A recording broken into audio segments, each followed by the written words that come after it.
Hey everybody, this is Dan Marsala. This is my presentation on my bronchodilator therapy protocol. Um, if you see above this video here, there is a link for the pretest. If you want to take that, that'd be awesome.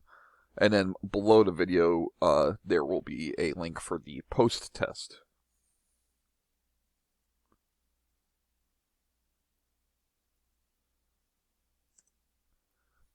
So what we'll be doing in this module, so as I said, the pretest, group roundtable discussion about the protocol presentation.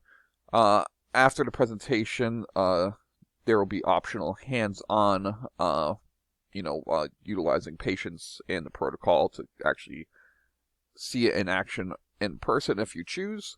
And then there will be a post-test. So what are the objectives? So objective one is obviously remember the bronchodilator therapy protocol. Uh, Two is understand the importance of following the protocol. Three is apply the protocol in inpatient setting. Four, analyze effectiveness of the protocol. Five, evaluate areas for improvement. And six, create ways that the protocol can be improved. So what is the protocol? So the protocol is a scoring system to determine bronchodilator therapy frequency for patients. In COPD asthma exacerbation patients, they're automatically going to be Q4 hours for the first 24 hours, and then after that they can be reassessed to determine if they can be scored down, or if they need to stay the same frequency, or if they need to be seen more frequent. So if they need, Q2 hour treatments, etc. Um, so the frequency is no less than their home regimen. So if they, say that they use a nebulizer 2 times a day, they at the minimum have to be, 2 times a day. You can't like make them PRN. Um, if they're on maintenance inhalers at home but not in the hospital, treat that as a regular use. So if they take, Advair at home twice a day, you want to just make sure that they're getting something at least to make up for not having that inhaler here. So, you treat that as like a QID, for example. So then, lastly, you can only be scored down 1 step per day. So if you're a Q4 hour treatment, you can only go to QID. You can't be scored straight from Q4 to PRN. If you're QID, then you can go from QID to PRN. So the scoring system. So there's a few different categories here that have point values, and then based on the total of these point values, you would determine what frequency these patients need to be seen. So the first category is breath sounds. You get 0 for clear breath sounds, 1 point for expiratory wheezes, and 2 points for inspiratory and expiratory wheezes. Cough, none is 0, non-productive is 1, and productive is 2. Home bronchodilator use, none is 0, as needed is 1, and regular use is 2 points. Shortness of breath is 0 is none, 1 is with ambulation, and 2 is at rest. And then for asthmatics only, peak flow. So if it is their peak flow is greater than 70% predicted, or personal best is 0. 50 to 70% predicted or personal best is 1 point, and then if it's less than 50% predicted or personal best, it is 2 points. So what does the total score mean? So if it's 0 to 1 points, it's as needed. If they score 2 to 4 points, it's QID. And then if they score 5 to 7 points, it's going to be Q4 hours for treatments. And if they're over 7 points, it's going to be Q2 hours.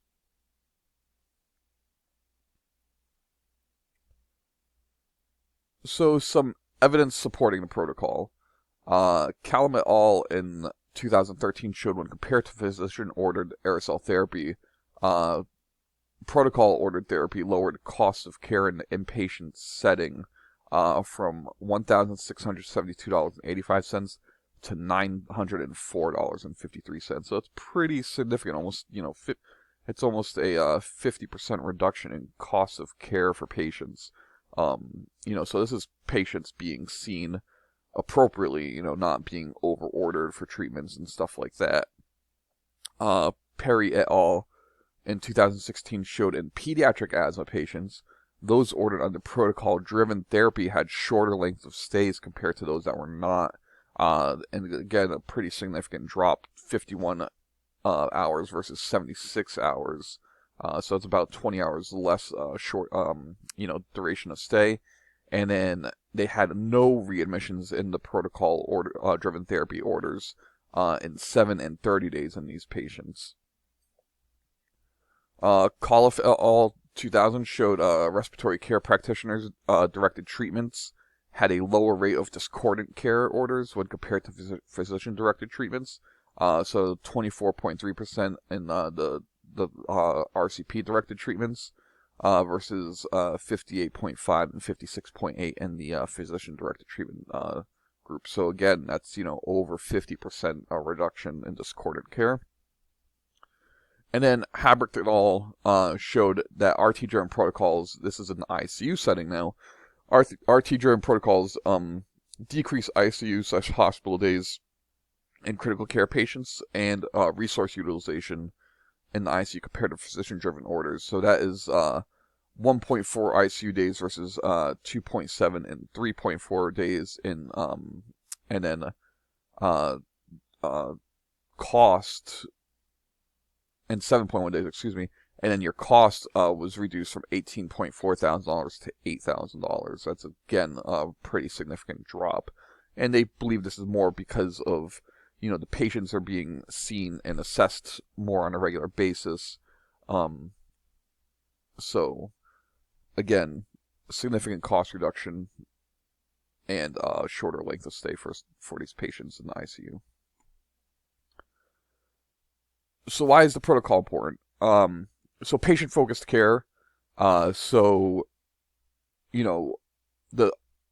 respiratory care practitioner is seeing these patients frequently, giving these patients what they should be getting. Instead of just the doctor ordering PRN when these people need to be seen every 4 hours, or doctor ordering these patients for every 4 hours when they really only need to be seen, like twice a day or something like that, because that's all they use at home. I don't think a patient really wants to be woken up at 4 in the morning or midnight if they don't have to be. So it's really more just patient focused care. Again, it's improved quality of care, so it kind of relates to back to kind of the patient focused care where we're just caring for these patients much better than just throwing in an order and that's it. Lower cost to the patient, which obviously is important. When you're cutting cost of care for these patients in half, that's a pretty significant savings to these patients. And again, obviously not all patients have health insurance, so some patients have health insurance with high deductibles. So if it's lowering the cost, to them, that's pretty significant help. And then lower length of stay in the critical care settings. So anytime we can get somebody out of the ICU faster, and then eventually home, that is a big bonus for them and us. So how can we ensure that the protocol is actually being followed and it's effective? So at the facility that I am at, we use the Epic EMR, and through that, you can run audits on multiple things. So one of the audits that you can run is, if the RT is actually seeing and scoring these people and changing the orders, because when the order first comes in, it's just per respiratory protocol. So the RT should be seeing these people, scoring these people, which will be in their flow sheet, and then changing the frequency to what is appropriate. So PRN, QID, Q4, Q2, etc. So you'll be able to track if these people are actually being seen and the RTs are doing what they're supposed to. And then you can actually see too, if the doctor's actually ordering per protocol, because when they put in an order for nebulizers, there is an option where they have to click yes if it's per respiratory protocol. So if doctors are ordering a lot of patients out of protocol, we can see that, track that, and then find out what's the reasoning. And then lastly, with Epic EMR, obviously you can track the cost and readmission rates for these patients. So, if we're, doing this protocol and most patients are being ordered under protocol and all of a sudden you're seeing a spike in readmission rates, then obviously that would throw up a red flag, and we can kind of figure out why. So in summary, protocols help ensure patients get the level of care that they need, and it's more patient-centered and focused care, where the RT, can see these patients, assess them daily, and get them the care that they need. Protocols help reduce cost of care, and in the critical care setting, length of stay, and then to track and make sure that it's working and that people are doing what they're supposed to. The EMR can be used to track information, make sure the protocol is being followed, and the protocol is working for these patients. And then lastly, these are my references here. And as I mentioned before, if you can click the link above and below, do the pre and post test.